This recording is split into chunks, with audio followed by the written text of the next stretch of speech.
Welcome back Oh, was I supposed to finish that? to the Pod of Greed. Welcome back indeed, guys. We are back from New York Comic Con. So we've got lots to share about that this week. There have also been many, many big announcements. I say many. And some little. A lot of announcements depending on how much of a nerd you are, but one big Yu-Gi-Oh announcement for sure. So before we get into all of that, do us a big favor and leave a 1 in chat if you're watching the YouTube premiere. Premiere gang, rise up. And if you're just listening after the fact, that's okay too. We'll still have you. Just make sure that you thumbs up the video and leave a comment too. Yeah, great. Now that you've done that, you didn't give them any time to leave the comment. Yeah, that's true. Leave it after you watch or listen. 3. All right, there you go. That was enough time. So, yeah, we were at New York Comic Con this past weekend, and I figure we can just sort of talk about our experience there. We were there for all 4 days. Although I don't think we went on Thursday. We were tired. And this was technically not our first New York Comic Con, but it kind of felt like it was. It was our first time being there for like longer than like a day. And a lot was going on. New York Comic Con, of course, just being like kind of a huge... one of the largest conventions... mecca nerd in this event. country. TV, movies, comics, pop culture, nerd stuff. Everything's there. And what did you think about it? Oh, man. It was insane. It was just... so many lines. There were just lines for lines, and there even when you weren't in line, you had to cross through lines. I spent most of the con in lines, but for some reason, I really enjoyed it. Yeah, it was fun. It definitely crowded. Yeah, like for sure, very crowded.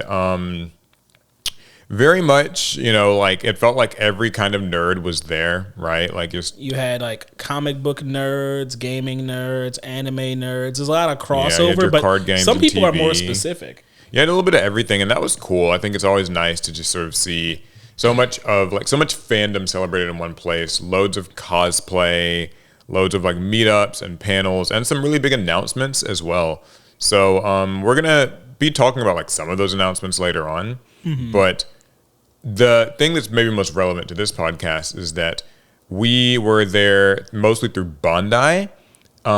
They got us passes, so thanks to Bandai. Very, very appreciative of that. Yu-Gi-Oh had their usual Konami official panel there. Or not panel, their booth. As usual, it was a lot. It was pretty fire. It was popping. Lots of people. I always kind of like to view those Yu-Gi-Oh booths as a bit of a litmus test for like how Yu-Gi-Oh is doing with more of the normie crowd, kind of it always draws in a lot of people. Yeah, they always place it at a really good spot. They tend to have it like right at the entrance, so it's pretty much the first booth that anybody walking in through a certain entrance at least will encounter, which I think is a good thing. And this time it was, as always, filled to the brim. They have like the token booth, the demos, Duel the Master. Normally I do a video when I'm there, like where I'll kind of record everything that you can do at the booth. But usually I'm the cameraman for those, and it's a pretty like fast and intense little process. Yeah, and I'm rough. Down one hand, so we chill. We kind of chilled. Yeah, Alec has been dueling too much, and he broke his hand. You could say master dueling. Yeah, too much of that master duel will do it to you. But yeah, I didn't do it this year. Also because I've done it like 2 or 3 times in the past now, so it's kind of like I don't really know that I have much new to really say or show. But some of the attractions that they had were that you could get the new eFootball Rescue Rabbit card. Oh, yep. All you had to do play the demo, right? Yeah, you download the eFootball game and play the demo, which is kind of funny because you couldn't really do that in the convention center for most people because the signal was so bad. Like most phone signal was awful there. If you were connected to the Wi-Fi, you were okay. It might work, but I did eventually manage to get my Rescue Rabbit, so I thought that was really neat. I got a token made. I got an Akiza one. I also purchased the Akiza playmat. That's the Chibi Akiza mat. Yeah, it's a chibi one. I'm not a big fan of really the chibi designs on mats, but some people really like them. Paul likes full body Akiza. Yeah. Actually, I don't even really know that much about Akiza, to be completely honest. But I just had to, it was the mat that's there this year, so I had to get it. And yeah, I guess that's kind of it. It seems like, as far as I could tell, Yu-Gi-Oh was popping. People cared about Genesis format. Lots of questions about that. I saw a lot of people talking about at it. least 3 or 4 explanations on what Genesis format was. Okay, what do you mean? That people would mention Genesis format, but actually still not know what it is. And so it fell to me and to do my civic duty of explaining Genesis format and telling them about the deck builder website, trying to like help them like take that step, because Genesis format I think is landing in people's laps, like they're hearing about it. They're hearing about it, but yeah. they still don't know, well, how do I participate and is it for me? Yeah, and I do think that that's important, that like we maybe touched on this a little bit in the past, but like the format itself is very good. I've heard nothing but good things. I've only dabbled a little bit in it myself so far. We'd wanted to do some more dedicated duels for it, but things have happened, as you can see. We're just a little slower on that front. It's okay though, but yeah, a lot of people seemed interested in Genesis. They were kind of hearing about it. Some people truly didn't know what it was. Some people thought it was like a card. Somebody said, they're like, "Oh, it's like one guy thought it was a video game." Yeah, so that's kind of, I think a lot of it's gonna lie on Konami to further push the marketing, but at least it's been received pretty well so far. Also, we just saw a lot of fans as well, recognized by a lot of people.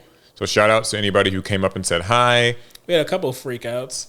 Yeah, some people, they really freak out. They're like, "Oh my God, you exist. You're real." Like you're usually just inside of a computer screen or my phone screen. How'd you get out? Yeah, no, not to say that's a bad thing. I mean, I enjoyed a lot of conversations with people. I kind of ended up having like a couple of like little impromptu podcasts with some fans and some, like, we just, like, different people who didn't even know each other but just all knew me. We would just all meet up and like 3 or 4 people just talking in a circle about the state of Yu-Gi-Oh! And I mean, if you did it, you'll know who you are, like, if you're listening to this. I cannot believe Paul cut me out the podcast like that. Yeah, we're replacing you by the people that I met at New York Comic-Con.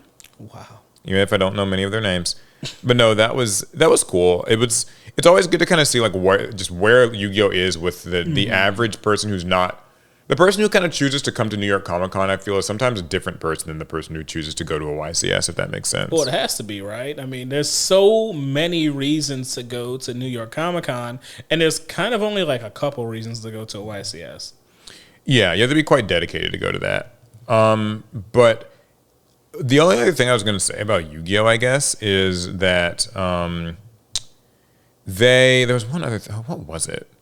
I saw a lot of really cool cosplays this year. Like, there was somebody who was an Ash Blossom. I made a little video with that. I saw like 3 or 4 Dark Magician girls. I know. Pheromone was there as Seto Kaiba. He was actually doing like the demos as Seto Kaiba. Yep. I saw a Yugi. There was a Grandpa. There was a Pegasus. You saw a Grandpa? Yeah, I saw a picture of a Grandpa. I didn't meet the person, but somebody was cosplaying as Grandpa Moto. So I missed that one. That was kind of cool. Anyway, though, other stuff in New York Comic Con.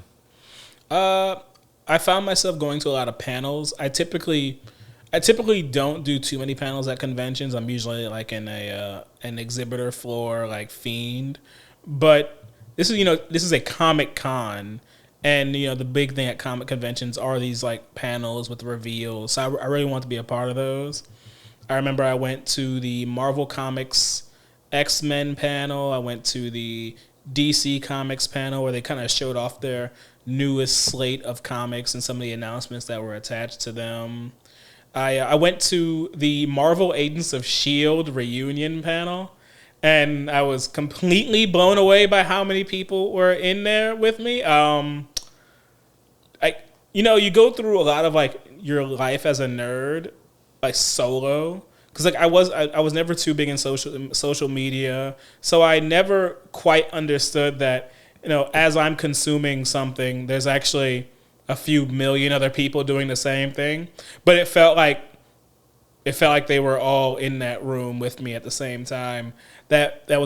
We filled up the main hall with just Agents of S.H.I.E.L.D. fans, which blew me away. Because I thought it was just me and Alex watching that show. Yeah, I know the feeling. It is that actually somebody else pointed that out in one of the panels that I went to, where like it's kind of like the journey of being a nerd can sometimes feel like a lonely one. Like, thanks to social media, we can kind of find fandoms on like Reddit and maybe Discord servers and stuff. But even then, like, you are still fundamentally alone when you experience many of these things, or like maybe with a couple of friends. And so when you're reminded that there are a lot of people who watch and enjoy and think about your favorite franchise and are kind of cuckoo for it, you know?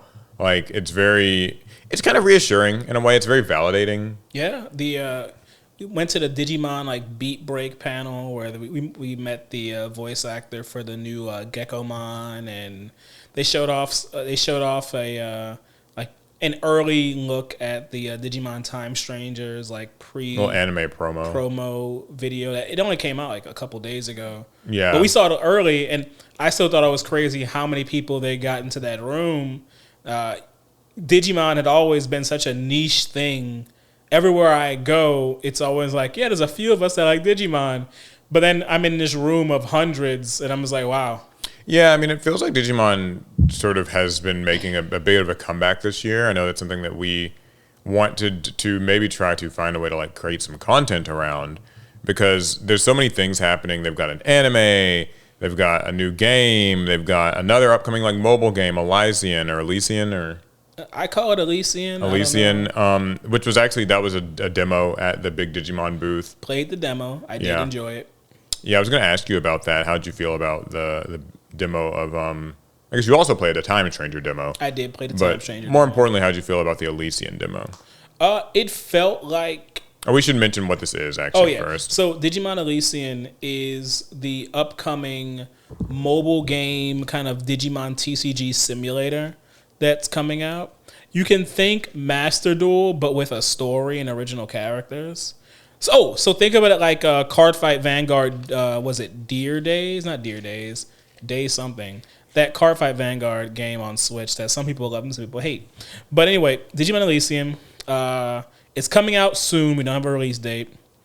It's actually a really solid simulator. Mm-hmm. It still has like that Hearthstone-y like UI presentation that a lot of these mobile card games use, but it was really smooth. I felt like the animations could be faster, but that was only because I'm so used to playing Digimon. I'm trying to like get through my turns and beat the CPU's face. I don't need like all the. So you thought the presentation was good? Presentation was pretty good. I can't. I'm a stickler for that sort of thing. The original characters were like really well designed. They didn't like phone it in like how in certain franchises games how they would make the template characters. Yeah, Pokemon. The character has no face, or they're just a mismatch of a bunch of different characters all in one.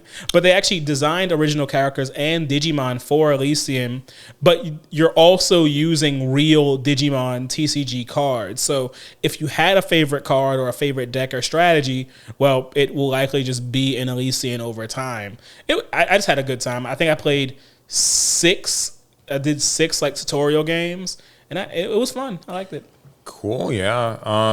So I went to a few panels as well. They were fun. I saw like there's a Teenage Mutant Ninja Turtles VR game that had an entire dedicated panel. We went to the panel for that webtoon Let's Play. Oh yeah. Which I know it's got an anime now. We've been watching that. It actually had the writer, and she was like doing the panel, and I thought that was really cool. Just getting to hear about a lot of the challenges that she had with like, transferring the rights to the story to be turned into an anime, because I'm always fascinated by like when something is turned from like paper to screen, what concessions or changes have to be made or compromises to like sort of localize it to a certain audience or whatever. And in that case, it was especially unique because they were basically taking a Western story and kind of like changing it for an Eastern audience, whereas typically what we're used to is like something that came from Japan being like in some way localized for us. Thanks, 4Kids. So it was just interesting to hear her talk about like, changing the sort of like anatomies of the characters, their personalities, their wardrobes. So that was really cool. And that was just like one of the many panels that I attended and I enjoyed. I think New York Comic Con did a great job with all of those. Let's see, what else was there? Magic the Gathering was there. I know they did their Teenage Mutant Ninja Turtles. Oh yeah, panel. They had the pizza food truck. Yeah. You waited in line. You got an actual pizza, like as if you were The As turtles. if you were ordering a pizza. They had gummy worms on it, Yeah. but I guess they're teenagers. They'll eat whatever. Wasn't that one of the things that they would do? Is like They would eat rancid styles of pizza. You know how kids are. They'll put anything together as long as the individual things taste good. They'll just put it all together and eat it. Yeah, you don't have any sort of distinguished palate. And you also could get a promo card from that, so that was pretty neat. Yep, I already forgot the name of the card, but it's that one Unbreakable Formation. I think it's called. Yeah, it's like the combination of all the ninja, like all the kind of. Is that the one where it's like different variations of like how they've appeared in different shows, or is that Different like a different card. thing? Okay. Unbreakable Formation in this case was actually just like it just featured I think all the turtles kind of in like a battle stance. I forget the specifics of the artwork. I got the promo. I wish I would have brought it here to show it to you guys. But Paul can pull it up and put it on screen. Yeah, maybe if I remember. Yeah, so that was cool. Let's see what else was there. You know, like One Piece and stuff. Gundam was actually not as prominently featured at the event, but it was rather at like it was happening at like a nearby mall, and there was like a film festival and other stuff. So Gundam was around the event. Yeah, it was and like across around New York. And a little bit of New Jersey. We went to a really cool screening of one of the Gundam movies. So that was a part of the Gundam Film Fest in New York at the same time as New York Comic Con. They were doing screenings of the G-Quux movie, Gundam Wing Endless Waltz, the 4K remaster, and Gundam Hathaway. Yeah, and that was just. That was just such a fun event because we just filled up this small theater with the most ravenous Gundam fans you'll ever meet. Yeah, I thought it was really nice. Alex actually he won a Gundam book. What was it? The Gundam Origin book the or something? first volume of Gundam: The Origin. It's a manga series that's essentially a retelling of the original Mobile Suit Gundam story, but in manga. Yeah. And it's also huge. Like, the book is gigantic. Yeah, it was very dense, and that was cool that he won it. And there were just lots of other things. Again, I just have to shout out all the people that I met. There really were so many. It was cool to see how many people were like, it's like married couples, people coming with friends. There were like kids, adults. It was very just, I don't know, heartwarming. And just made me feel loved. So I liked that. Yeah, and the cosplay was solid. I felt like there were a lot of ambitious cosplays running around, like the Galactus suit, just the big guy. There was the Godzilla with the long tail. Yeah, I thought that there were some very ambitious cosplays running around. So if you ever get the chance, New York Comic Con is definitely something you should try to go to. It can be certainly a bit of an expense, but it wasn't cheap. If you are able to, it is, I think, well worth it. Just to go remember, at least once. You might think it's really expensive, but pizza in New York is pretty cheap. So as long as you're fine eating like a Teenage Mutant Ninja Turtle, you can do it. So now we're going to talk a little bit about a Yu-Gi-Oh! Specific announcement that's kind of taken the community by storm this past week. And it's not the reveal of the Fallen and the Virtuous structure deck, but that did come out as well. That's true. Some content creator openings of that deck released. So we got to see some close-ups of the cards, especially the new alt arts for like fusion deployment. Really like them. And triple tactics thrust. I think it's going to be a pretty worthwhile structure deck for people to pick up, although it is $20 as opposed to the usual like $10 or now $12 structure deck. How much does a copy of Thrush run you right about now? I don't know. I guess it's still worth it for that card. Yeah, probably. I mean, like maybe like 10 or $15. Yeah, like that's still pretty good because you're still getting an entire deck's worth of cards with alt arts. So now the more important big announcement this week is that the OCG announced a new set, the Limit Over Collection, the Heroes, and there's also another one that's going to be the Rivals, or something like that. The Heroes, the Villains, the Heroes, the Rivals. Something like that. Sort of similar to the Pride and Unity sets, if you remember those in the OCG, where basically one's going to be coming out on February 28th in the OCG in Japan, and then the next one comes out on like March 20th, and so they're only going to be available for 1 month each, which is very limited. Kind of new. It's a bit of a limited run. The reason why it's a limited run, or at least part of it, is because these packs introduce what are called Overframe cards. So this is huge for Yu-Gi-Oh! Cards whose card design feature illustrations exploding off the artwork frame, a brand new dazzling feature. And among Overframe Prismatic Secret Rare cards, there will be a super limited number of cards with a serial number on them. So Yu-Gi-Oh is not only getting, these overframe sort of full art like cards, but also serialized cards. And we don't know exactly what these will look like yet. We did not get an image, but it might be similar to the way that the Over Rush rare cards look in Yu-Gi-Oh! Rush Duel. Over Rushes. Which I think are really quite cool. And kind of huge news. It gets better though, because the Yu-Gi-Oh! Official card game, or whatever, that's all in Japan. The TCG also announced that we're going to be getting it over here as well, though with fewer details. So they say, have you seen the news that cards with artwork extended beyond the art frame are coming? These will also be available for the Yu-Gi-Oh! Trading card game. Details coming soon. Now look, I don't want to be that guy. I don't want to be that guy. We'll go right on ahead. You know how much we've like preached and harped about how dated Yu-Gi-Oh! Like card framing and card design has been, and how we wish for something like this.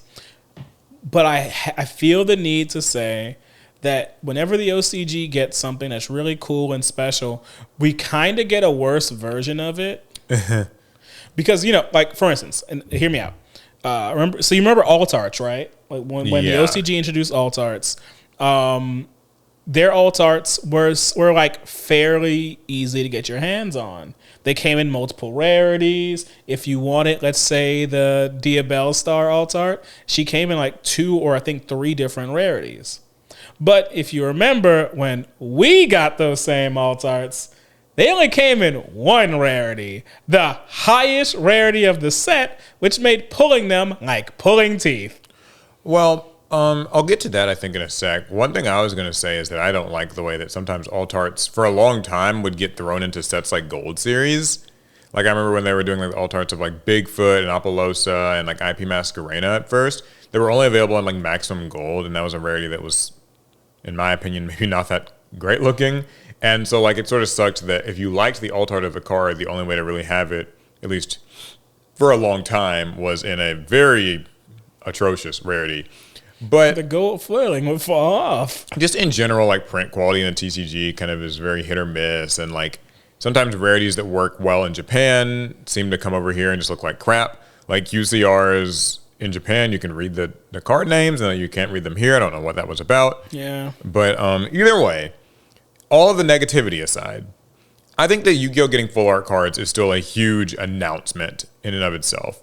This is something that a lot of us thought Yu-Gi-Oh! Would just never get. So what do you think about like that? Just we're finally getting the full arts or the it feels overframes. like we're finally getting the results of that one shareholder meeting from a while ago, where shareholders were expressing concerns with the narrative and the direction of the Yu-Gi-Oh! Card game, because this is such a radical move. I don't think it shouldn't have to be, but it really is for Yu-Gi-Oh!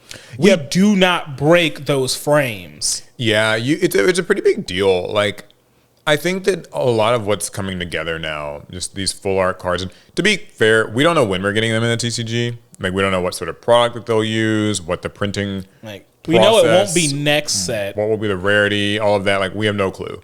Because they will take this, like, Hero and Other Side, whatever, these 2 sets, and take them and combine them into something new that we'll probably get in the fall or something like that, or maybe the summer. Makes sense. And, they might, like, reframe it. They also didn't even say that they'd be called Overframe here. They said just, have you seen the news that cards with artwork extending beyond the art frame are coming? And they don't actually call them Overframe cards or anything like they do in the OCG. So we might get a different name for them. So how exactly this ends up getting distributed is a big question mark. But I think it's the presence of them alone is exciting to me. I think Yu-Gi-Oh's needed it. Like, I think that other card games are just kind of actually operating in the 21st century. And I sometimes get the feeling that like Yu-Gi-Oh has been in many ways behind. So, like you see like the Bandai games, obviously Magic and Pokemon, they're all kind of doing some variation on full art. And even in games like, Y Schwartz or Cardfight Vanguard, like pretty much every game besides Yu-Gi-Oh has it. I think at one point, I would have thought such things were like gauche for Yu-Gi-Oh. That like Yu-Gi-Oh had this like dignity to uphold. And a lot of people still feel that way. And for me, that was like, for many years, I think had they announced this, I'd have been like, oh, they're gonna make us look like everybody else. But yeah, some people feel this cheapening. It's but you do have to bend at some point, because the TCG space is changing. There's more games now than ever. Many of them are more than willing to take risks with card design. And we don't have to make every card break the frame, but we at least need to be willing to test these things out to find out, does this work for Yu-Gi-Oh? Because like there's a chance that we'll get our Overframe rares and decide, I didn't like that. You know? Yeah. Like, I mean, we don't know any details, so I think I would first advise people to, like, you know, hold your anger off until you at least see it for yourself. You might be surprised that it looks better than you thought it does, or it might look worse. But they do look good in Rush Duels. Yeah, I can say that the Rush Duel ones have always looked really good, and they feel really good, too. They've got the nice kind of embossing.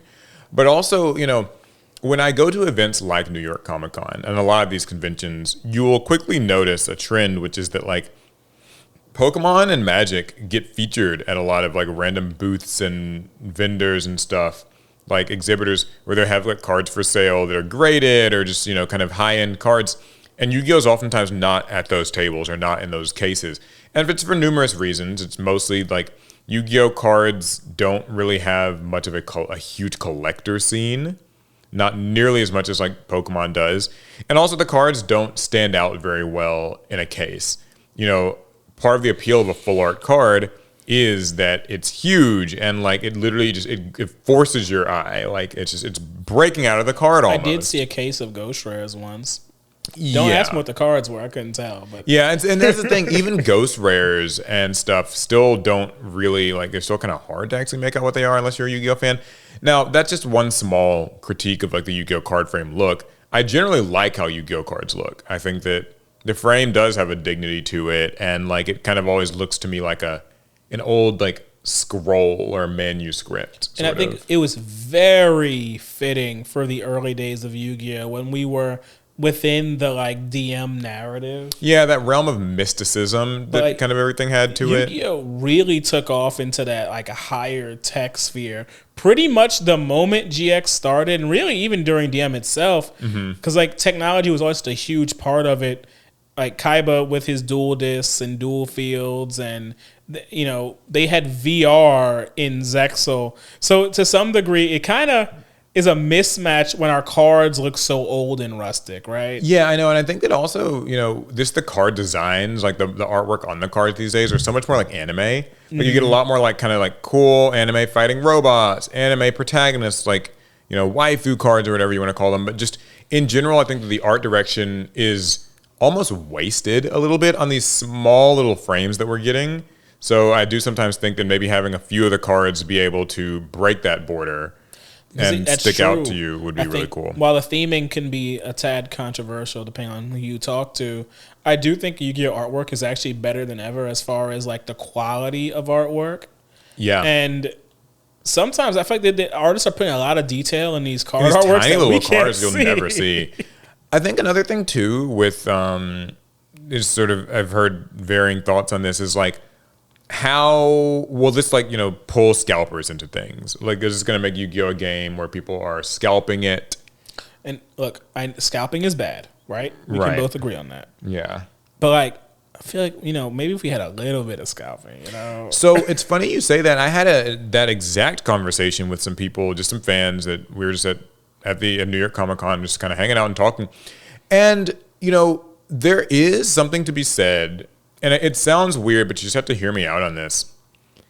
A little bit of FOMO isn't a bad thing for a game, for a product. Like for a collectible, you need a little bit of like, this is hard to get. Not everybody has this. You might miss out on this.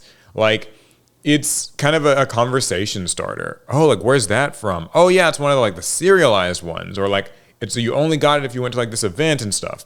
And I think when people hear that, they kind of get a bit of a fear that like these FOMO cards might be forced upon them. I think Konami is smart enough to sort of know these will all be alt art type things. Like, this isn't going to be the one copy that you can ever get and you need to play in the next regional and you can't have it because it's $1 million. No, it's just like imagining a super special variant rarity of the SP Little Knight card or something, right? Right. Or something else to do in your extra deck. And it also sounds like a lot of them are going to be DM related cards or like anime related cards. They said that this whole set is about like anime cards. So that makes a lot at the start. That makes a lot of sense.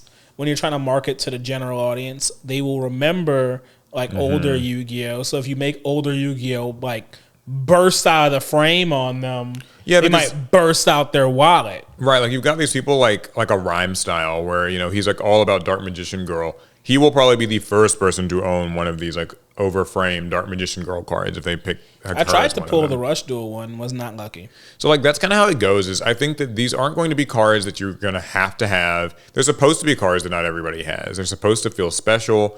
And honestly, I still don't think it's even going to make Yu-Gi-Oh product get scalped. Like Yu-Gi-Oh product is in a shit spot as it is. Like right now, I'm not going to mince words. People didn't even scalp like for like 10,000 Dragon. Yeah, it's like right now, you know, I don't want to get into too much of a rant about it, but the state of product sucks. Like and that's not to say that like the card design is bad. The card design, if anything, has been getting great. Is it that no one wants to really like buy packs right now? The desire for Yu-Gi-Oh sealed product is at an all-time low. You want the cards to play them, but you actually don't want to like buy the box and buy the case with the goal of pulling something that you want. It's more, we're very pragmatic in this game. Yeah, it's very atrocious. And what's going to happen is like if you look up a box of Supreme Darkness, like $35. Alliance Insight, $30. Duelist Advance, I saw one as low as like 27 on TCG Player. And like even Dueling Dimensions is like 40, maybe just recently went up to like 45. And you might be thinking, well, this is a good thing because it means like if I wanted to buy a box of these, I can get it for real cheap. Are you even going to do that? These sets are so bad that even at those prices, they're not that attractive. You might argue it's still better just to buy the singles. But yeah, there's still people who would rather do that. And then here's the real problem. Your card shop's got to make a profit on these. And if they're trying to sell them for $75, then you would just rather buy it on TCG Player. And then like it means your card shop's kind of getting burned for even stocking Yu-Gi-Oh product. And they don't want to stock Yu-Gi-Oh product. And a lot of card shops are dropping Yu-Gi-Oh. It's a whole problem. And so like something to make it where people really want to get in the store and buy the packs and open the packs because they want to pull this, you know, Overframe card that's one in a case or whatever. Like that actually helps in many ways. Conversely, like an example right now, Digimon's about to have a set release and so is Gundam. I can guarantee you, like I've actually already bought 2 boxes of the newest Digimon set. And so I have a copy of just about every card I could want. So why am I planning on buying 2 more? Because of alt arts. Because in the Digimon card game, you are guaranteed 2 alt arts and possibly a 3rd in every single box. And they're kind of hard to come by. And there are a few chase ones that are even rarer than rare. And I'm gonna buy 2 more boxes just to see what kind of alt arts I can get. Because once this set goes out of print and it becomes harder to find, I won't have another shot at them. I think Yu-Gi-Oh's always needed to do a little bit more with like alt arts, and now they're adding these Overframe cards. I guess that just also kind of counts as something of an alt art. I think it'll be a good thing. I'm optimistic about it. I'm looking forward to this. I'm not even sure that I'll necessarily be like an Overframe hunter where I gotta have them all. But I think there will be people who are, and that's a good thing. Maybe you should be an Overframe hunter, Paul. You should make it a series. Yeah, okay. I can turn into a little pack opening. Just like momentarily challenge. Become like, what's that one channel that opens up everything? You know that channel. Ruxin? Ruxin. Just momentarily become Ruxin. Make one series where you're just trying to searching for. I mean, like, because we've had a few of the things like that Dragon Master Magia sort of thing. Like, some of that has existed. I'm still upset about that. But generally speaking, like, it's, to get back to my main point about it, I guess, it's not for everybody, and that's okay. I think, like, as long as people are buying Yu-Gi-Oh product, it's in a better spot than it is currently. Yeah. So I'm here for it. We'll get more deets from Konami in the coming months, hopefully. Maybe they'll be as forthcoming as they are about Genesis format. They won't be, but... They start writing articles about everything. That reminds me, I saw they'd written an article about Genesis format and what they observed at YCS Anaheim. So they were talking about how like Pot of Extravagance was played in so many decks that they are likely to be increasing its point cost soon. I was actually looking at Genesis deck lists, not today, but yesterday, and I noted the vast majority of decks I was looking at were running like 2 to 3 Extravagance. Their extra decks were just bloated with cards they don't care about because Extravagance is just that good for for free. It's that good, man. Yeah, I don't think it has a point cost at all, which is wild. So maybe they can take some of that transparency from Genesis format and give it to the advanced format, and also give it to us around Overframe rares or whatever they end up being called. And look, and as long as we're gonna be transparent about the advanced format, just leave Draco Tail alone. That's my advanced deck, and I'd like to keep it together. We'll see. No, but I think I trust Konami in this case. I think that the Overframe stuff is going to be pretty good. So we'll hold out hope. Here's another card game story I've got. What you got? This one is actually a little quick thing about Magic the Gathering that I thought was just sort of amusing. So Wizards of the Coast, under the official Magic social media account, actually put out this survey to find out what you think of the new MTG X Spider-Man set. So this is a sort of consumer survey. Okay. Now, it gets a little controversial here in a moment, but first and foremost, the Magic the Gathering Spider-Man set has apparently not been terribly popular at game stores. Like, a lot of the sneak peeks were just not very big. I remember I was visiting home a few weeks back when one was happening, and I was with Larry, and we were at the card shop locals, and like the card shop owner was just like, yeah, not that many people like came out for our Spider-Man sneak peek, and we were kind of surprised because like so many came out for Final Fantasy, and they just didn't seem to be interested in Spider-Man. And I've heard many different reports of like, the Spider-Man sets, just the card quality maybe not being as good, like they felt bloated, all these things. You know my usual disclaimer with Magic, I don't play, so I'm speaking in heavy generalities here. What do you know of it? So I didn't participate in the Spider-Man set much myself, but you guys already know the reasons why I didn't. It actually has nothing to do with anything the set did. But I was listening to my shop's Magic players while they were doing their pre-releases and while they were playing their like standard matches, and they weren't too like jazzed about the power level of the Spider-Man cards. It didn't actually change their standard format all that much. And so that made them want to participate with the Spider-Man thing as little as humanly possible. Also, there being some Universes Beyond fatigue mixed in there.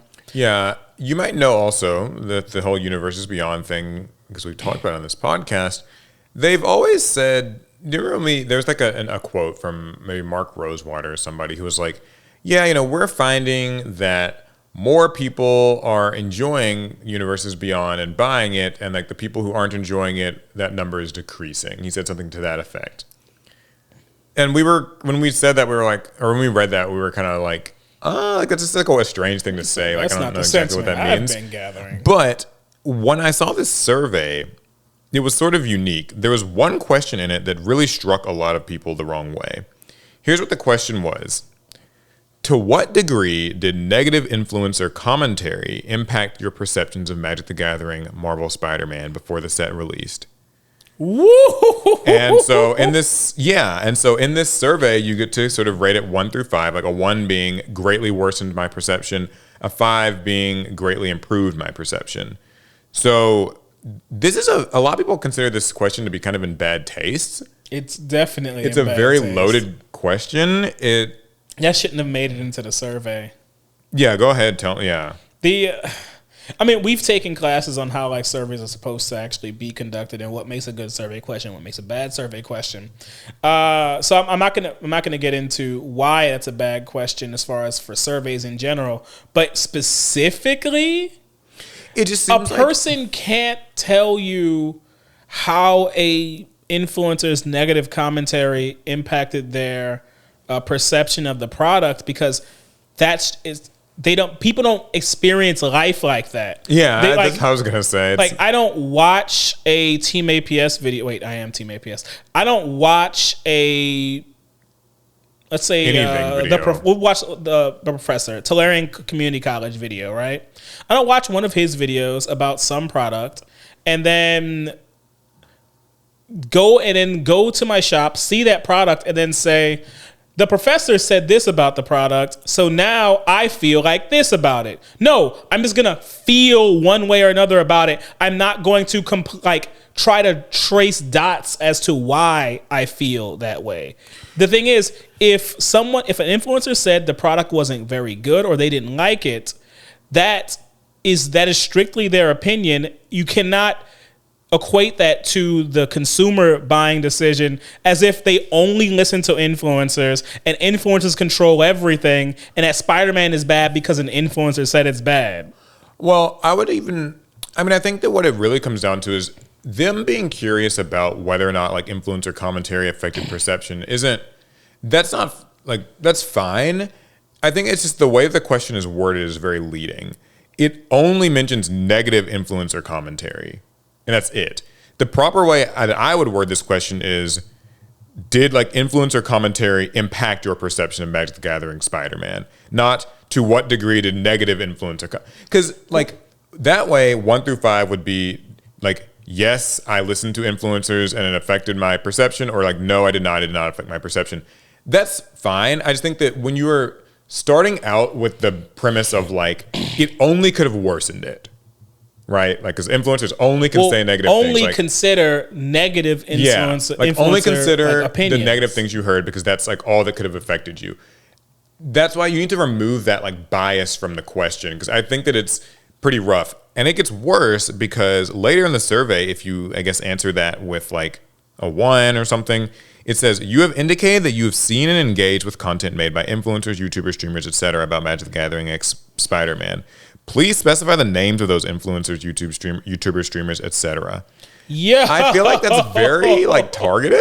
Like it just seems quite intense. Report on anybody who's anything bad to say about our products. Okay, Wizards, level with me here. What do you expect to get out of that? What is once you have your list of people who had negative opinions about this last set, what are you going to do with that? What is that for? Yeah, I do wonder. I mean, like, is it? There's a lot of good you can do. Yeah, like, what are you kind of making like this weird blacklist, or like just? It's like, are you taking notes from the president? Are you going to like contact those influencers and be like, hey, you know, I don't know. The Pinkertons, of course. Yeah, that's who they're gonna send out. Let us know who to send the Pinkertons to. No, I think that. Oh God, you think we might be on there? Maybe someone might have listed. The guys, if you have the chance to take this survey, whatever you do not put our names on there. We don't want to ruin. Well, it gets better because we love this set. You can stop right there. They'll never get the chance because this survey got taken down 2 hours after it was posted. It did? I opened it. Yeah. So people said the survey stopped loading after a while. And it might be back up now as of the time of you guys listening. But for a while, it got taken down. And maybe they changed the questions. I do not know. So since you can open it, because when I got this story, it was a few hours ago. And people were saying like they took this thing down. And that might have just been from volume. I don't know. So if you're able to access it now, then maybe it's fine and like whatever. But I'd be curious if maybe they took that question away. People who have done it since then, you can weigh in and let us know. Like, cause like it's weird. It's actually a very, from what I can tell, a very long survey, incredibly comprehensive. Like, it almost feels a little too comprehensive. Like I think that it just rubs people the wrong way because it's sort of like saying that if this product didn't do well, it's like these influencers' fault and like tell us whose it was. Like, I don't know. I think that they could have just framed it in a more like objective sounding way, like kind of remove any bias from the wording of it would be the goal. Yeah, I feel like somebody kind of forced that question in there. Just hey, put this in there.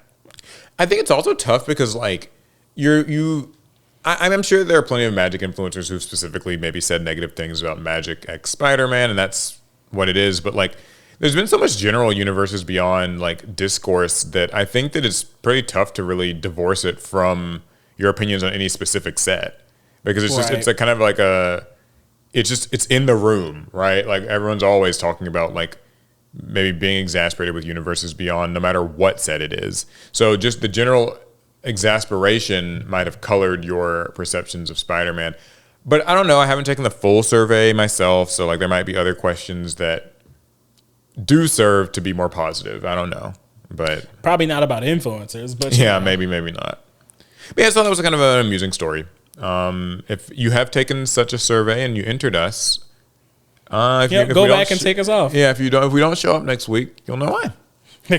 The Pinkertons show up mid-pod. Yeah, they're knocking on the door. Before you guys knock us out, would you like to say a few words to the audience? Yeah, so that was your Magic update of sorts for the week. So, any other card game stories? Let's see. Sorry, I was trying to get through the survey, but it's way too long. Yeah, it probably is. Like it is long. thorough. It is a thorough survey. Okay, what did I got? Oh yeah, I got a Pokemon story. Yeah, it's been a while. We haven't had too many like Pokemon stories for a bit. And while it's not a Pokemon theft story, someone did get in trouble behind some Pokemon cards. Okay. So a 25-year-old Singaporean man was found to have assorted Pokemon trading cards in his luggage worth more than $30,000 in total. Yeah, this says man under customs probe for not declaring over $30,000. So as you know, when you go through customs at virtually any international airport, you do have to declare like what assets you're bringing over, like whether or not you came with them or you're just bringing them back. And there's I don't know what the exact dollar amount is for when something has to be declared, but $30,000. If you have $30,000 worth of anything in your luggage, yeah, you gotta declare that. And it said a 25-year-old Singaporean man had been directed to the baggage screening area in Terminal 1. That is in, which airport was this? This was in, I did not say what airport this was. Oh, in the Changi Airport. Okay. I don't even know where that is. But when questioned by ICA, that's their customs officers, the man said he had nothing in his luggage to declare. They screened the man's luggage and found assorted Pokemon trading cards worth more than $30,000. And then it was referred to customs for further investigation. And then my article kind of breaks up for some odd reason. Yeah, there's so many ads on this freaking thing. Yeah, it's almost impossible to get through. But anyway. Yeah, but travelers who are not sure if they need to declare their items should declare at the Red Channel or the Singapore Customs Tax Payment Office, the ICA said. So I guess there's like a limit to how much value, or like there's a threshold where like you need to report. So a lot of people, a lot of us are card gamers, right? Mm-hmm. And we travel with our cards all the time, whether we're going to tournaments, whether we're just traveling and we might hit up on locals on our way there. You never think about the fact that, well, these cards do have a monetary value, and I'm a little curious how they determine the value of said cards, because like you and I have been stopped by TSA multiple times but mostly because the foiling on the cards would set off. Yeah, sets off detectors. They're detectors, and not. Okay. Sorry to cut you off. It's a tax thing. He would have had to pay taxes on these items that he was like transporting through the airport. Yeah, they have. Travelers are reminded to declare and pay duty and GST on items purchased overseas that exceed the duty-free concession and GST relief, which I think they say earlier in the article is something like $400, up to $500. So I didn't see in the article that the traveler actually purchased the cards while overseas. Yeah, that seems to be unclear, but I guess it's those who have been overseas for 48 hours or more are entitled to GST relief of up to $500.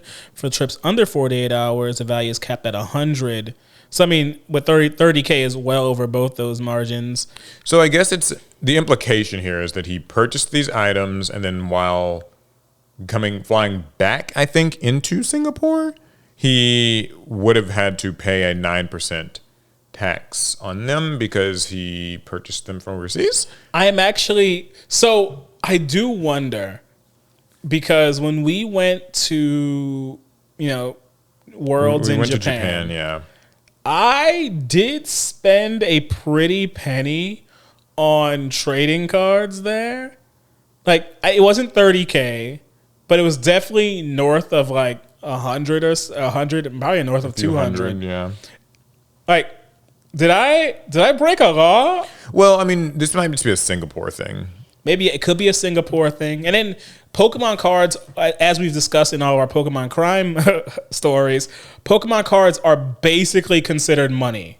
It does feel a bit ambiguous, though. I mean, like, they're trading cards, so I wonder what price like they were going by when determining this. Because if it's like sealed product, that's one thing. You can find an MSRP for like a guy who bought some ETBs. But if it's like cards that are like, say, graded cards that kind of have like just a window of price range, like, what are you going on? Because like I could say, okay, this graded Pikachu goes from anywhere between $100 and $300.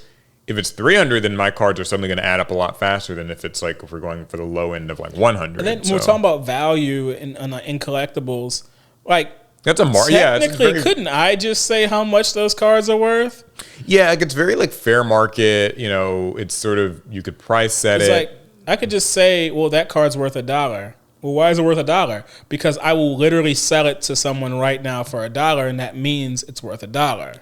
And of course, full disclosure, we're ignorant. Like we might be reading this story entirely wrong. If you live in Singapore and you can better inform us of like, you know, how this process works. No, Paul, we're just going to have to go to Singapore. That's the only way. We're just have to go there and find out ourselves. Hey, we could play the Asian English Yu-Gi-Oh! If we do. Oh. Because I think Asian English is played in Singapore. So now we have double reasons to go. That'd be kind of cool. If anyone wants to invite us, some Singapore company, please sponsor our trip. We might not be able to afford it otherwise. Okay, I think that's all the card game stuff, huh? Yeah, at least that's all I'm seeing on here. Well, it's time then to get into a little bit of gaming. There's a few cool gaming stories that I wanted to share with the world. So, first of all, this is a good one. This is a positive one. Steam actually hit its record number of million concurrent players. So Steam hit 41.6 million concurrent players, which is its highest ever, which was driven by Battlefield 6's launch and sustained platform growth. Okay. So yeah, they had 41,666,455 connected users on October 12th, 2025, which is a massive leap from its previous 41 million mark just days prior. The milestone isn't just a number, it's also a sign of Steam's entrenched dominance in PC gaming, driven by blockbuster launches, a loyal user base, and a platform built for longevity. I mean, Steam is old. So it better be the king of PC gaming. Well, I think just being old isn't enough. I think that there are some things that Steam does especially well compared to other online marketplaces. They're absolutely insane catalog that if you've had an account for some years, you have more games and you have hours in life to play. Yeah, that's what I was going to say is like just from my use of Steam, the library is huge. There's so many sales.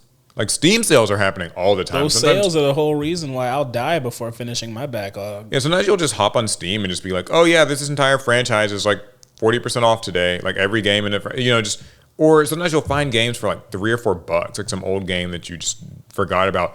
It's crazy how many discounts and sales Steam has. But also, and this is crazy because like I didn't realize this, Steam doesn't have ads.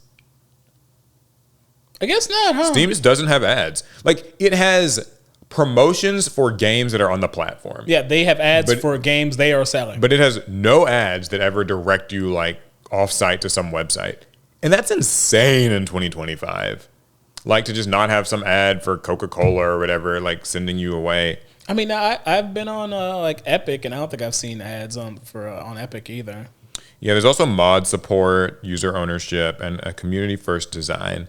So, yeah, I mean, I think that Steam's actually pretty cool. One of the little niche features of Steam I've always liked is the 2-hour return window. Oh, Even though you're buying digital games, if you can just play them for less than 2 hours, you are entitled to a free return and get all your money back. I'll never forget when I was only a couple minutes off for returning that stupid Naruto Boruto game.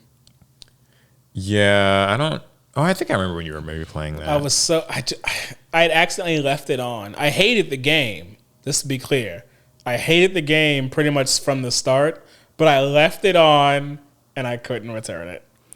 So something kind of interesting here is that Battlefield 6 hit 747,440 concurrent players, the 14th highest peak in Steam history, ahead of Apex Legends, which had 437,000, and nearly double the peak of recent Call of Duty releases. Is Battlefield back? Are we really playing It's Battlefield back. again? It's back. People have said amazing we aren't. things. But the fact that others Right. are. Right. People have said a lot about Battlefield 6, though. Like, I've heard very good things. You know, I used to be a little bit of a Battlefield You fan were. myself. You were a Battlefield guy. I remember you were playing, was it like maybe 4? I played 4. I played 4 Hardline, and I played Battlefield 1. And then things got wonky. I know that the most recent one was 2042, and they said that was a bit of a shit show. It was like very buggy and unfinished, and like I wanted to try it, but then Reddit told me not to. Yeah, of course, you listen to the internet. Let them who doesn't? guide you astray. Well, here's the thing. Not YouTube. I don't know why I'm saying YouTube. Steam's numbers peaked in 2020 at 19 million concurrent users. 2022 and 28 million. 2023, they hit 30 million. 2024, they hit 39.2 million. And finally, 2025, this new 41.6 million. So that definitely is a trend of growth. So yeah, they've been growing. Like people are playing Steam. Like they really are. I mean, PC gaming is way up, and I imagine like to some degree Steam Decks help with that too, mobilizing PC gaming. Yeah, people are also, I think, just downloading Steam on more regular PCs now. Like I think that it has reached a point where even if you have like a basic, not like, you know, some decked out gaming PC, there's a basic PC and you're looking to play maybe just, you know, some big visual novel game or, you know, like some just basic simulator, like people are downloading Steam for that. I mean, even my sister uses Steam, and like she wouldn't really probably be considered traditionally much of a gamer, but she's downloaded a couple of games on there. So yeah, my little brother was trying to bypass the protections on his school laptop to try and install Steam. Oh goodness! I don't think. Well, he might have succeeded. I don't remember. By the way, just as an aside story, I've been playing my Steam Deck a little bit more. I got a lot of playtime with it this weekend during our trip. And I have to say, it's kind of made me a little bit like feel like more of a gamer again. Uh-oh. Yeah, I feel like I'm a little gaming. Like, I was playing Crash Bandicoot 4. It's about time. And it was a really fun game. Like, I haven't beaten it. I'm pretty close. Very challenging game, but very fun and rewarding. And it was like the perfect fit for the Steam Deck on like a long flight there and back, like a little 2.5 hour flight. Like there and back, and also like some downtime at like the hotel. That's true, y'all. He was locked in. The man behind him was dying, and Paul didn't even notice. Some guy on the plane was having He didn't die. He problems. was fine. He wasn't dying. Yeah, it wasn't that bad. But yeah, no. So I enjoyed my Steam Deck. It's been a purchase that I can honestly say I appreciate. So okay, I want to get one too, but it's gonna have to wait. Yeah, like it's a little indisposed right now. So. Yeah, I mean, good luck to Steam. Keep growing. I think that you guys are doing great. It's kind of a ironically good time, I guess, right after Xbox Game Pass increased the price and stuff. So, oh, that's one other thing that's cool about Steam is like, have you noticed like with Xbox Game Pass, Nintendo Online, and PSN, you have to just pay to be able to play your games online. Yeah, on Steam you don't have to. You pay to play online, except on Steam. Well, I guess with like Epic also it's the same. Yeah. PC gaming in general, like you don't really have to like pay an Xbox Live. Most of the money comes out in building the rig. Yeah. So here's a second story about gaming that I thought would be kind of interesting. Why does this one seem like it won't be as fun? Well, I wanted to get some opinions of yours actually on some of these things. It's from Dexerto, but it is from an actual real study. Although, God, I don't even want to open this Dexerto article. There's so many ads, so we're not going to. Viral study finds most American gamers are 65 and older. Just tell me what you think. What do you make of that headline?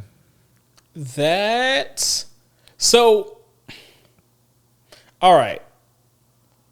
I want to know what they're like, how they define the phrase like gamer for this study, because what makes someone like a gamer or a video gamer? If I play a video game once a year, am I a gamer?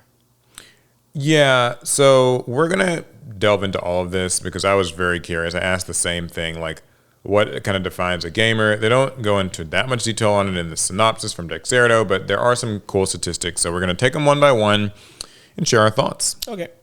So in early October 2025, the ESA that's the Entertainment Software Association, published a study titled The Power of Play, which surveyed 24,216 gamers or players 16 years and up. So I think that already kind of skews this study because, like, this just excludes Telling kids. me 8-year-olds aren't playing? I promise you. Yeah, that so like right off the bat, but and from 21 countries on 6 different continents. So like we're getting a nice variety of places here. Right. Okay, a good survey. One of the biggest takeaways from the ESA's findings is that the split between men and women who play video games is nearly even, with women making up 48% and men 51%. In some countries, there are more women who game than men. In the U.S., the divide was 52% women, 48% men, while South Africa boasted a ratio of 58% female and 41% male players.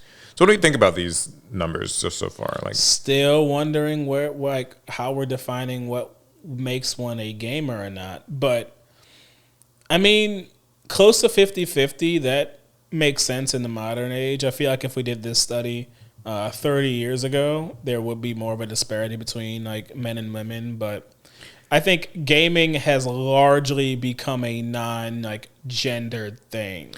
I just, without reading too much further into it, I would suspect that what games do you think are like probably fueling these results? Because, and this isn't to like say that certain games are like just entirely gendered, but I do think that when you think of a game like Animal Crossing or The Sims, I think you're missing something. Okay. You know what I know what the biggest factor for this study is. This right here. You think mobile games? Mobile games. They're going to get into that in a second, actually. Okay. We'll find out a little bit more. But yeah, I was going to say that I just think like sometimes the more like casual games tend to be like, I guess, more popular among women, and that could certainly have colored the results. Not saying in a bad way or anything. Like these aren't proper games. Technically, solitaire is a game, and so yeah. So like I don't know like what they're counting as that, but here's where they get into the platforms that people play on. 21% of those surveyed said that they were PC gamers. Okay. Another 21% said that they were console gamers. All right. VR headsets and other hardware only made up a paltry 3% of the pie. That makes perfect sense. So the divide between men and women in regards to console gaming was closer than those who chose mobile. 27% of male players play on console, with women close behind at 21%. So I thought that was kind of neat. 46% of the men polled preferred mobile games, while 64% of women also opted for mobile. So it sounds like you might be right that I guess, of the women surveyed, a larger percentage of them prefer mobile games. The smartphones has democratized gaming in a way that's never been before, because consoles in many places are too expensive to buy.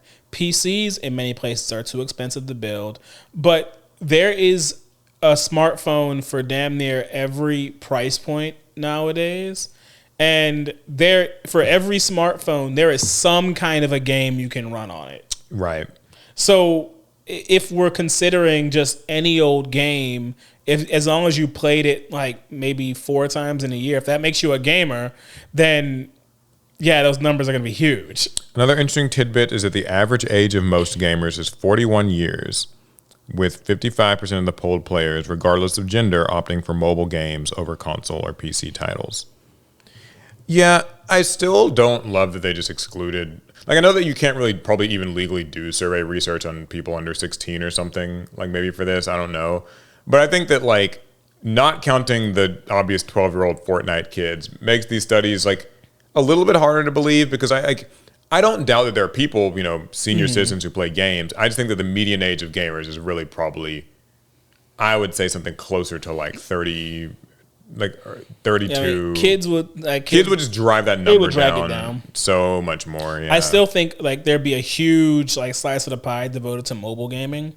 Yeah, I don't think it would change that statistic. But I think kids would play a big role. I doubt it would actually have a big effect on the gender divide.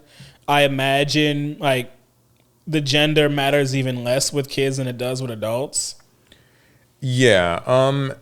And so that's why this next part kind of feels, I take it with a bit of a grain of salt, but perhaps most shockingly in the United States, the largest group of gamers were those aged 65 and up, making up 22% of those surveyed.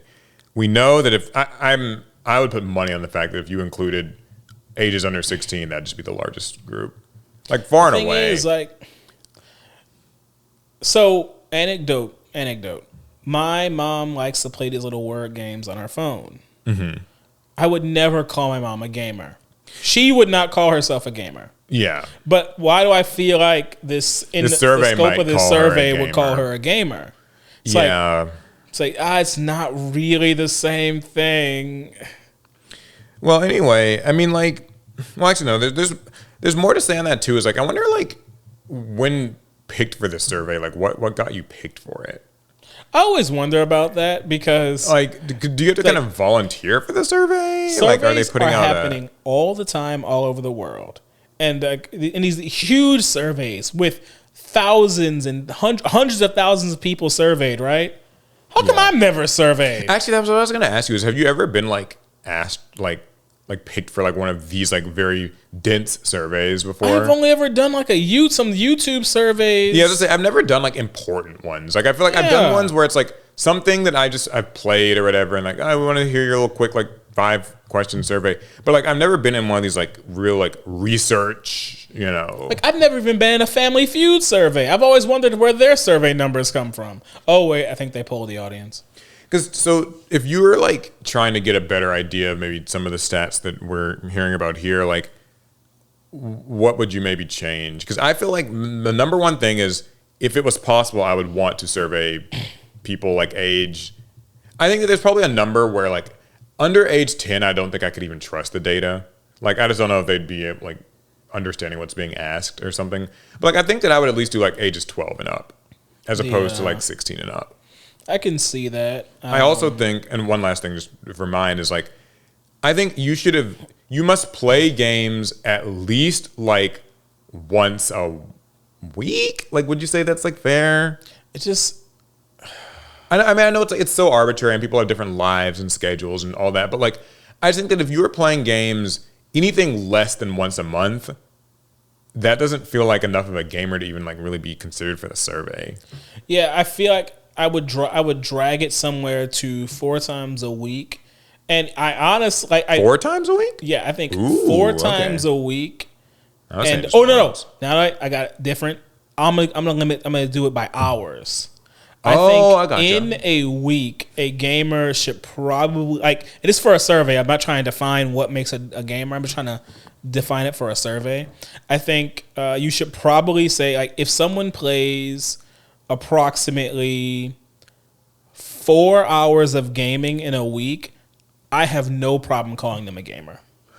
I think that at the bare minimum, I would say a person should game for like an hour a week. Maybe a little less. I don't know. I mean, I know it's like it's so nebulous. Like, what gamer only plays for 1 hour a week? Well, if you think about it, I mean, like I think I could see like I think my sister probably games on average for an hour a week. The difference being, though, is that while she does not game a lot, I know that when she games, she has quite long sessions, but she might not game at all in a given week. But when she does game, she'll sit down and like play an RPG for like 5 hours. But it might be like twice a month that she does it. Oh, I see how you can. And so like she doesn't, so for her, she's not really logging into mobile games and she's not kind of like gaming just because like, oh, I feel like relaxing. It's like she kind of plans time around sinking basically a day or a good chunk of a day into playing a game, but that might only happen like once or twice a month, but still that averages out to something like 1 to 2 hours a week. Like how many hours do you think you game a week? I'm not sure. Like, if Master Duel counts, which I think it does. It's definitely. If Master Duel counts, then I think on the average week, I'm probably hitting something like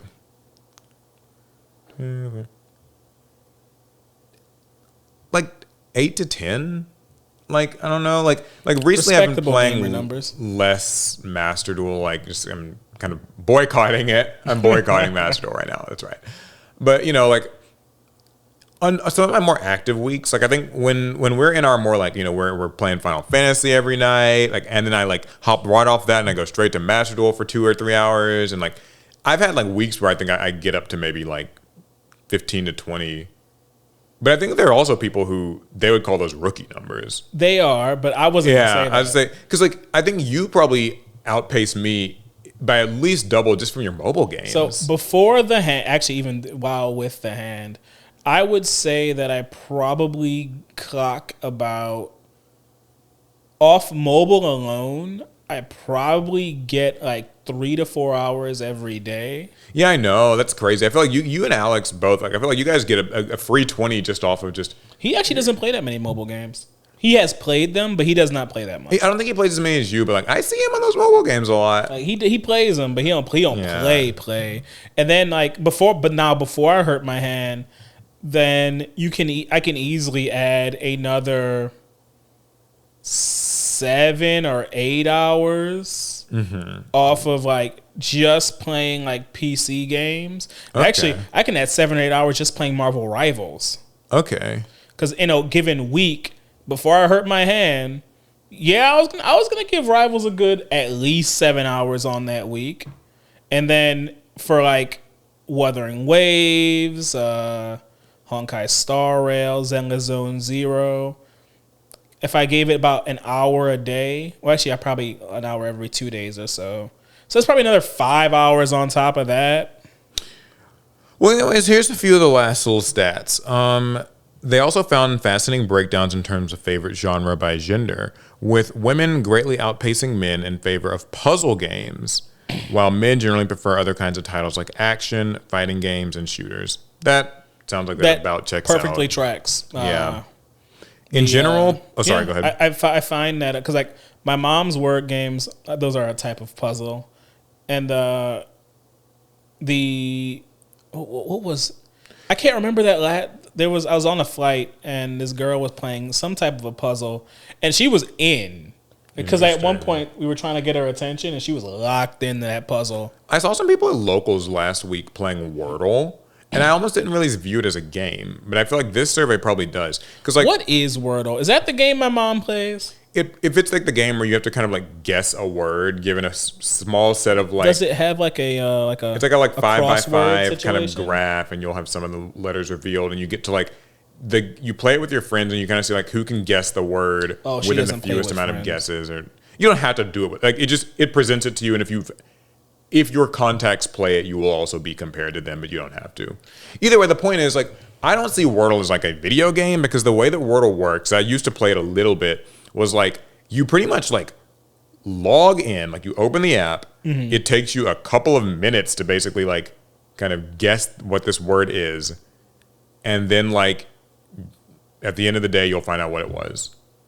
Like it's not really like a game, but you also kind of compare your progress to like, oh, like, it looks like Alec guessed it in 2 guesses and it took me 3, so like he beat me today. Like it's not really, so it's not like Words with Friends, which is essentially just Scrabble.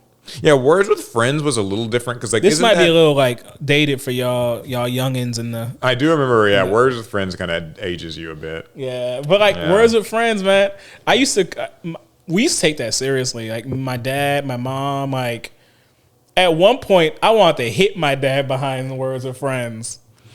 Of those surveyed by the ESA, 70 to 80% said that gaming provides them with, quote, mental stimulation, stress relief, and an outlet from everyday challenges, and a way to make new friends. In fact, gaming as a way to de-stress is completely even between men and women, with both genders using it as a means to relax and calm their minds. Yeah, but some of y'all play them horror games. I don't know how y'all relax playing them. I couldn't be me. So I just thought these were kind of some interesting gaming studies. I don't know, how much necessarily I fully am convinced by some of the statistics just based on like who they were maybe surveying, but I still think it was eye-opening. I know 61-year-old gamers exist. It's just right. I don't think they're the majority. All right, time for some AI. Yeah, it's time for a little bit of AI. We got to end this podcast on a high note, and by high I mean low because a high note. Well, this is positive news, Alec. It's positive. AI writing hasn't overwhelmed the web yet. Okay. So you might be familiar with like the dead internet theory and all of that. But anyway, they say that new articles generated by AI briefly outnumbered those written by humans online, but the two are now roughly equal, per a new report from SEO firm Graphite. So here's why it matters. It says the researchers have long feared that if AI-made content online overwhelms human-created material, then large language models could choke on their own exhaust and collapse. What they found was that basically, as of the last few months, there was a period of time where AI articles were about 52% of what was written online, and like human written articles were 48%. Mm-hmm. Apparently that's even out now. I'm not going to go through all these details, but it's a very interesting study that basically suggests that right now we are teetering on the edge of about half of what you read online is written by AI. Wonderful. And half of it isn't. And for those of you who don't know what the dead internet theory is, or just as a reminder, it's just the idea that like a lot of what you see online just simply isn't real people. Whether that's, forums like Reddit, social media like Twitter or Facebook, or even just like articles on like top 10 whatever, or like things to buy, or even my last 3 Tinder matches. Possibly. They weren't real. You remember the Humble AI concierge? That whole thing? You remember that was going to be a thing? God, I do remember that. AI Alec can speak to AI Sarah, and like they'll get to know each other. So then that way they'll hook you up on a date somehow, and that will work out. It's like, why did Sarah's AI ghost mine? What is going on here? Yeah. So one interesting thing is that it's kind of difficult to distinguish what is written by AI and what's not for the sake of a study. So like when you're reading something, you can kind of be like, this kind of feels like it's written by AI, and you can have your own personal radar for it. But as far as like actually determining it, who's to say? And then what if you like use like an AI like proofreader or like grammar checker? They kind of get into that a little bit. Graphite used an AI detector called Surfer to analyze a random sample of URLs from Common Crawl, which is an open source database of over 300 billion web pages. Oof. The database spans 18 years and adds 3 to 5 billion new pages monthly. So a lot of stuff. The pages had published dates between January 2020 and May 2025 and were classified as either articles or listicles. So that about makes sense. That's the sort of thing you'd expect to read online. Right. A news article or maybe a list. Articles were deemed AI generated if 50% or less of the content was found to have been written by a human. So it's one of those things, I guess you plug the article in, and then this machine says like, yeah, this looks like this is written by AI. It spits out a percentage of AI to human. I've always found those a little weird. Because what if like you just write in a way that kind of sounds maybe more AI-like? Like I don't really know. I'm more interested in how something can be like 60% AI and 40% human. I don't think people are out there like only AIing like half their articles. Yeah. If I'm using AI, I'm just going to AI the whole thing, and I'll write my name at the bottom. Like, we're getting there. Yeah. So when they zoom in, they say the distinguishing between machine and human written content is tricky. To evaluate Surfer's accuracy, Graphite tested it with its own sample of AI-generated articles and with a set published before ChatGPT's launch, which were likely written by humans. Surfer had a 4.2% false positive rate, that is, labeling human-written articles as AI-generated, and a 0.6% false negative rate, which is the opposite. Okay, here's where the more interesting stuff comes in. Content farms may also be learning that AI-generated content isn't prioritized by search engines and chatbot responses, according to a second report. So Graphite found that 86% of articles ranking in Google search were written by humans and 14% were generated by AI, and the pattern held across chatbots as well. And so while AI-generated articles do appear in Google search, they tend to rank lower. I think this is actually a very true thing that I've kind of observed, and also I think it is a little bit reassuring and gives me some hope. Mm-hmm. It seems like if you use AI to just blurt out an article, it seems like somehow algorithms and like at least Google's SEO tends to just push that stuff down. Well, I mean, they probably have AI checkers built into their browsers, and so they likely, because it's to their benefit to try to identify low quality content and push it down the rankings as much as possible. Yeah, and I think that's just good because it at least lets you kind of feel a little bit better about like, hey, the thing I'm reading is probably written by a human. And, once you get past the AI overview they put up first. Yeah, I got to scroll past that. The thing telling you to put rocks on your spaghetti or something. I don't know. Tastes good. It's got fiber. Now, they say that it's hard to determine what AI-generated content is because increasingly humans are working together with AI to varying degrees. So there's so many different degrees by which somebody might utilize AI in their work that it's challenging to definitely say something is AI-generated or not. And I think this is probably true. Like, because it is, I do think it's interesting, the idea that someone might write something, then run it through AI to like change the word, rephrasing things. And now, so then I have to ask myself, well, is this considered AI generated writing?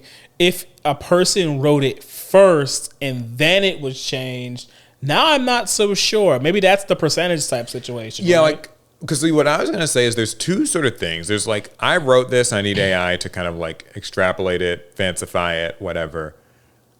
I guess that's, I don't know where that falls for me, like as far as like, is that AI or not? But I think that what's definitely probably more common is I had AI generate this, I changed a couple words. Yeah, then I write over it. Yes, and I wrote over it, but like it's just like, I kind of tweak this sentence, tweak this, like just almost like a student who's like cheating on an essay type of thing. Like I just changed a few words like on the homework. Now, I feel like that gets, when we're talking about these two examples, I think that's when it gets difficult to distinguish. Yeah. The second one to me feels like way more like that might as well be AI junk. I agree. But I think that how do you distinguish between something that was written first by a human or written first by an AI if at the end of it, if the end result is still a fairly like AI polished like article? They also found that most paywalled websites are human written, presumably. So like if you are going to like a paywalled news site, the assumption is that the reason they probably have that paywall is to have some way to pay these writers. It would be crazy to like purchase like a subscription to the Wall Street Journal just to find out that they're using AI for their articles. Now, here's one last funny thing about AI summaries, which is like similar to the AI overview thing you were talking about with Google. Only 20% of users say that those AI summaries are extremely or very useful. And only 6% of users say they trust them a lot.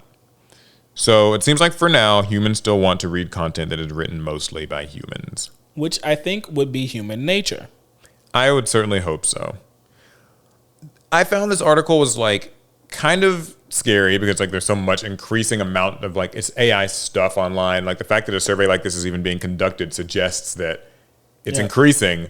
But it's nice to hear that like the SEO is pushing these AI results downwards more, and like people probably don't love AI overview by Google. So maybe that's reassuring. A little. Like, sort of, kind of. I don't know. How do you guys feel about it? I want to hear if you're a listener, where do you land on like I know on this podcast, we're always sitting here like saying like how much we hate generative AI and all that. I guess I'm actually more curious than for this particular article, how much do like you just trust like AI overviews and stuff? Like, do you feel like that's like a trustworthy thing if you're listening? And for you guys who don't trust AI overviews, I can give you something AI related that you should trust. Okay. Would you trust an AI mayor? So an AI candidate wants to run for mayor in the city it's named after. Okay. An AI-based candidate is set to run for mayor in Tirana, Albania, after the country's prime minister added an AI-generated minister to the cabinet. They didn't even hear about that. Oh my gosh. What the hell? So, okay. In Albania, AI has been used more in the political sphere. Prime Minister Edi Rama appointed Diela, an AI-generated minister, to his cabinet to run the country's e-Albania portal. Now, a group of IT experts are putting forward an AI bot to run for mayor in the Albanian capital of Tirana. According to the creators, the aptly named Tirana, it's like the Ana is capitalized. Okay, it stands for Tirana Algorithmic Neural Assistant. Okay. It would use a large team of experts from various fields to plot out policies and change. However, it isn't a parody of the Diela model that is already used. Our goal is not just to make a comparison with Diela, even though the comparison arises naturally. We are testing the legal boundaries to see whether it is possible for such an entity to register with the Central Election Commission. So they're serious. they are creating an AI model that they want to run for mayor of this city. They say that it hasn't yet been added to the mayoral race, knowing that all candidates have to be Albanian citizens who meet the criteria set out in the Constitution and Electoral Code. But it sounds like they're trying it. I mean, if they already have an AI minister. All right, Alec, let's get down to it.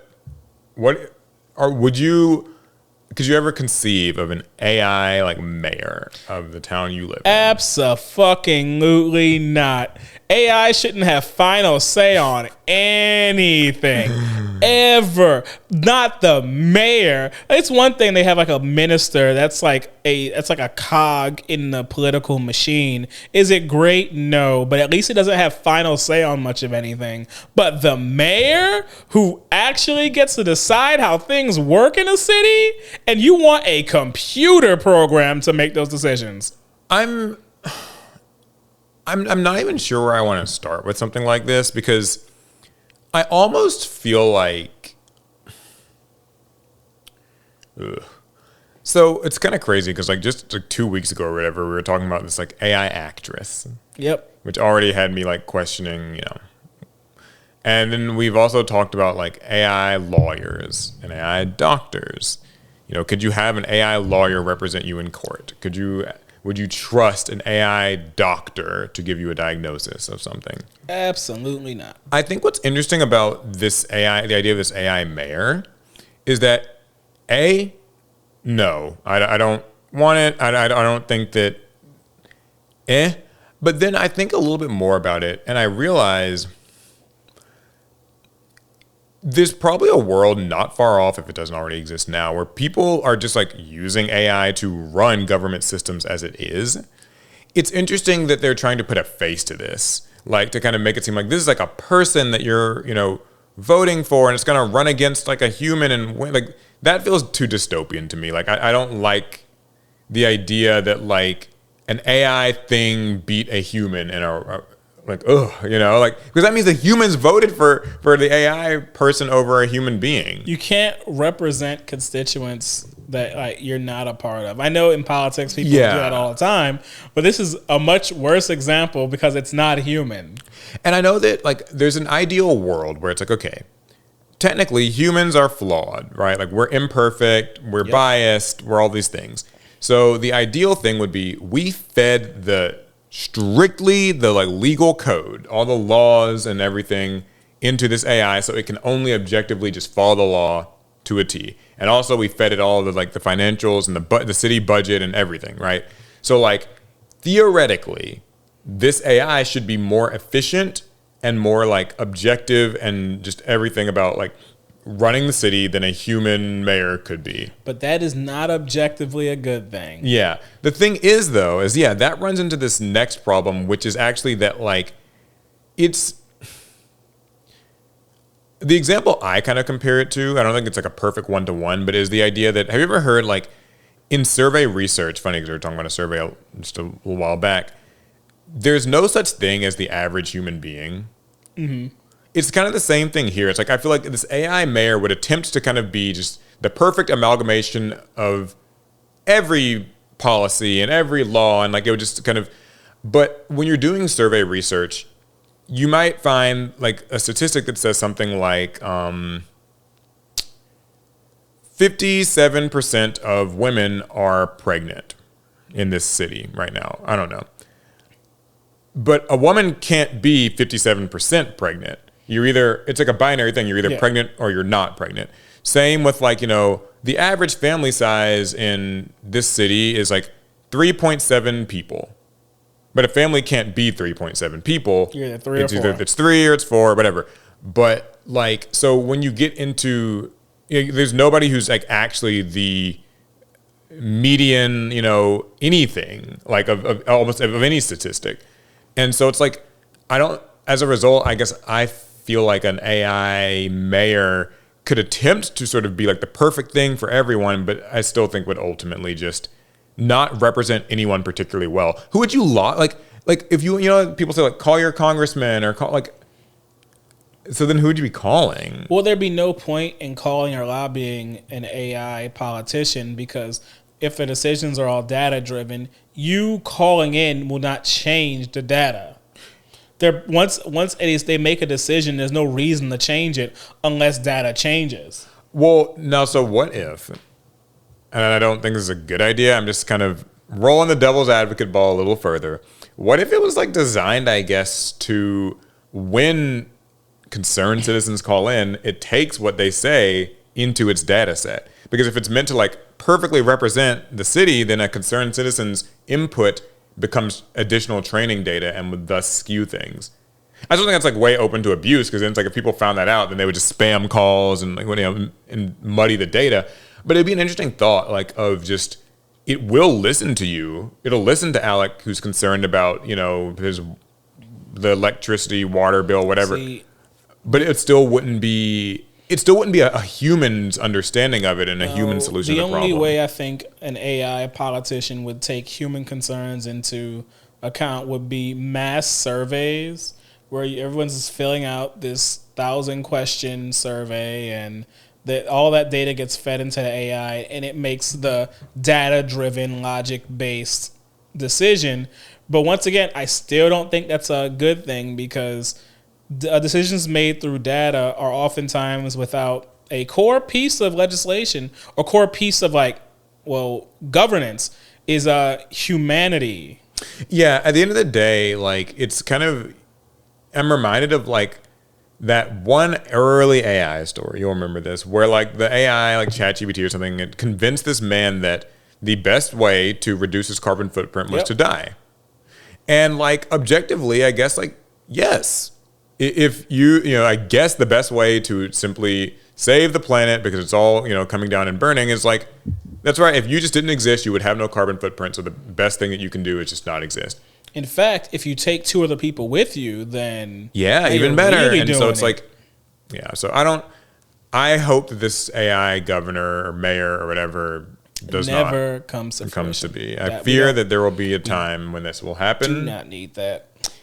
But let's do some pot to, take the edge off. Take the edge off of the AI talk.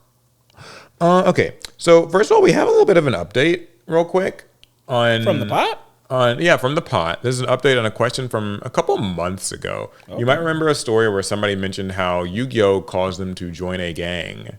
Oh my God. We got an update to this one? Yeah, rather be recruited into a gang. Oh, that's crazy. And we even made a YouTube short about it. I turned it into a little short, and the short's since gotten a lot of comments about people who are sort of confused about how this happened. Well, we have an update from the person themselves. Oh, okay. This is exciting. Hey guys, person who got forced into a gang here. The reason why, because that's what everybody was asking, is like, how did you get into it? They say they needed a good nerdy kid to be their lookout/alibi guy, and they dealt in stolen goods. Wow. So that was his role. He was kind of just their front. Yu-Gi-Oh! Got him into being the lookout. Yeah, that's right. So I thought that was kind of interesting. All right, now here's the actual question of the week, or the couple of questions. Hi y'all, Ezra here. Do you think if Genesis gets super big, will we ever get product made for this format specifically? For instance, maybe something like a pack with 0 to 20 point staple cards? ? I don't know if Konami will ever actually do product for Genesis, because it seems that they've actually just been trying to seed useful Genesis cards into our like reprint sets and whatnot. At least that's what they said in the articles, in the blog posts. I think so too. I'm kind of reminded of how like people would always ask for like, maybe they should do an Edison product or something like that.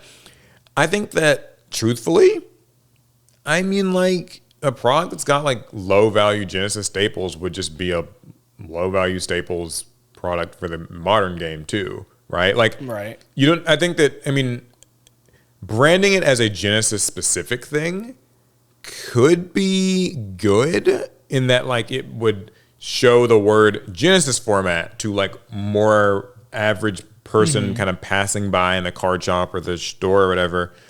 But I think that the method that they have, which is just sort of using reprint slots and like those rarity collection type sets to kind of reprint these old banned cards that might be more useful in Genesis is probably the better way to go. And then I also think like most like starter and structure decks are actually pretty Genesis friendly. And that's true. And but I do think it's just difficult to draw the line with Genesis because every card in this game is a Genesis card. That means every staple, past, president, and future. That AI president got you. It's a man. Yeah, got you messed up. Yeah, past, present, and future staples are all Genesis staples. So, in a weird way, Konami's always been making Genesis products. Yeah, like they always have been, and they always are. Like any new product is Genesis legal. So Genesis ready. I don't know that they would want to take the risk on. I don't say risk. Like I guess like if you say that a product is only for one thing, it tends to decrease sales. Like if you look at speed duel products, for instance, there's just a lot of people kind of would be like, oh, that means I can't play it otherwise. Like, I guess you could just go ahead and slap the Genesis logo on products, but like ready for Genesis. That'd probably be it. Like it and doesn't that might be what anything. this person's suggesting in their question. Because like I don't think that you should say that the product is Genesis like design, like it's only for Genesis or like it's intended for Genesis. I like your idea of like it's just a regular product and like on the back or maybe in the corner or whatever. Like remember when they were putting like Yu-Gi-Oh 25th anniversary, same thing. Just put like a little Genesis ready. Yep, because it all is everything in because technically everything is, ready. and that way you maybe would get people more curious. Yeah. Next question. Hi, Paul and Alec. I'm writing this question after watching the video Paul made with TGS Anime about how the next Yu-Gi-Oh anime should happen and what it should be. By the way, check out that video. It just went up a few days ago. I talked to Sam from TGS Anime. Very stand-up guy, very cool, very informed about the anime. We had a good conversation about what we would want for the next ones. Anyways, this person says, so if they went the reboot route, my hope would be they would faithfully and fully adapt the manga to an anime, but I understand many Yu-Gi-Oh fans haven't read the manga, let alone watch the sub. It's one of my favorite mangas, and in my opinion, the current state of the original anime is like watching Dragon Ball Z without watching the original Dragon Ball. Yes, you can enjoy it, but you don't get the whole story, and you miss out on a lot of character growth. My question for you guys is, have you guys read the manga? If you have, what do you think about it, and do you think it would fall in line to reboot the anime following Kazuki Takahashi's vision to a T? You've read it. It's like, have I read the manga? That's how I was originally introduced to Yu-Gi-Oh! I read the manga well before I guess it wasn't well before I watched the anime. It was very close. That's so intriguing. That made you, I would say, fairly unique in that regard. Because I feel like most of us just saw the TV show. I got the early release of the manga, the one with the holographic covers, and I was actively reading Shonen Jump, so I was fairly well versed in the manga up until like the anime really like kicked off and got busy, because I did fall off on the manga around when they really started playing Duel Monsters. Because you know how the manga starts, they don't actually play Duel Monsters. Yeah, isn't the manga? It's kind of game of the week type of thing. Yeah, it's a series of other games that like someone does something evil and then like Yugi has to intervene, and then they end up playing a shadow game. But it's all kinds of different games, and so a penalty game was what it was. Penalty games, okay. Yeah. And it was around the time. It was after they met Kaiba and played his death game, and they started getting into the DM era of the manga. That's when I fell off of it because, well, I was watching the anime more, and life had gotten in the way, and I lost track of which volume I was on. It was a whole thing, but I'm a huge fan of the manga. So the characterization of characters is lost between the anime and the manga. And I think I would love to see how people would react to the manga representations of characters like Kaiba, Mokuba, even Joey he's not a 1-to-1 between anime and manga. Or even of course just Yami Yugi, because he's much more sinister. I know he is. He's like, I remember he always had that little shit-eating grin. Yeah, I know it's interesting because the little that I know of the manga, he's so much more punitive in the manga. He's all about like, okay, like you did this, you're going to get like a punishment, like, you know, proportionate to the thing that you did wrong. Because like in the Yu-Gi-Oh anime, the game is everything. In the Yu-Gi-Oh manga, he's only playing the game so he can punish you. He really wants to punish you. Yeah. So I think that'd be interesting. I mean, I feel like some of that material might be quite dark, but would you want to see that? I guess this person's asking, like, if they were to do a reboot, like a DM reboot, should they include kind of a manga accurate adaptation as well at the start of it? Maybe it'll be so. I think you almost completely change. You like this. The reboot would not be all that similar to the original because, like, Kazuki Takahashi kind of evolved with the manga. And once the anime came out, they tried to marry the images of the characters more. Like, especially when you get to Battle City, it feels very like 1-to-1. But yeah, if we were rebooting it, I feel like you'd want to keep the characters more consistent. So I don't know. I feel like it would start off as like an honest like retelling of the manga and then morph into something else. I mean, I guess the kind of like marketing side of me would be a little worried just because I don't think people would recognize it. Like, you know, they might kind of be turned off by like, it's like, this is the, because if it's like a reboot, people want the story that the vast majority of them remembered watching on like 4Kids, which was just grandpa, like, you know, thrown into VHS tape, go to Duelist Kingdom to rescue him, you know, Kaiba ripping blue eyes, things like that. So I think if it started with more of this, like, their day-to-day school life and these kind of crazy games of the week with characters acting differently than what I remember from 4Kids TV, that might be like a bit of a turnoff. And that's not to say that I personally wouldn't want to see it, but just that I think that it's less likely. I just think it's hard to imagine the characters transitioning from their manga versions, like how it started, to the way we remember them in the anime. Yeah, that would be the jarring part. It's just difficult. Now, I wouldn't mind if we had if it had like a hard end before we truly got into DM Yu-Gi-Oh, where we do an honest retelling of the manga and it ends before they actually start like acting. Yeah, I've always thought it could be like an interesting spin-off.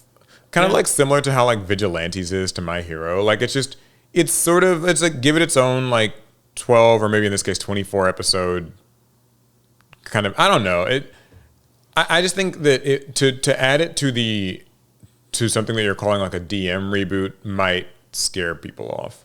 But I do think people need to experience the death games Kaiba put Yugi and friends through. Really excellent stuff. Takahashi just A1. So that's pretty much it. There's one last question that somebody asked, and we're not actually really like supposed to answer it, but I figured I would like pose it out to the audience, and you guys can let us know. Somebody asked us, "What are we doing for Halloween?" We're not supposed to answer? Well, I mean, we can answer, but I know what the answer is. Nothing, right? I mean, assume you're not. Are you celebrating Halloween this year? I never thought about that, but no. Because I don't celebrate Halloween. Yeah, I was going to say, I feel like we probably wouldn't really... It's not like a religious thing. Oh, I don't celebrate Halloween. I just don't like being scared. So there's really not much in Halloween for me. Yeah, I don't think I've like celebrated Halloween since I was a kid. However, I mean, like maybe we'll dress up as a life-size pot of greed. I don't know. I can't really do that. I haven't put on a costume in years and let us know like scary movies. Let us know like a fun like Yu-Gi-Oh way we could maybe like make a video or something. We might try to think of that. I know we did that one fun Halloween skit like many years back. That was our magnum opus. Yeah, that was probably my favorite. It won't be appreciated until we die. That was my favorite, I think, skit that we've ever done. Watch it. But yeah, maybe we might find something fun for the pod. We'll get a mask or something. I don't know. A mask. Give us suggestions. You can. That's what I meant. I'll pass it off to the listeners, and they can. Okay. Who would be a fitting like monster for us to try and probably fail to be? All right, that's it for this week's Pot of Greed. Hopefully you guys enjoyed it. Hopefully you're all enjoying your week. We will see you all in the next one. Next week we may have a new setup. I can't make any promises. It all depends on what comes in the mail. All right, that's gonna be it. Pass turn.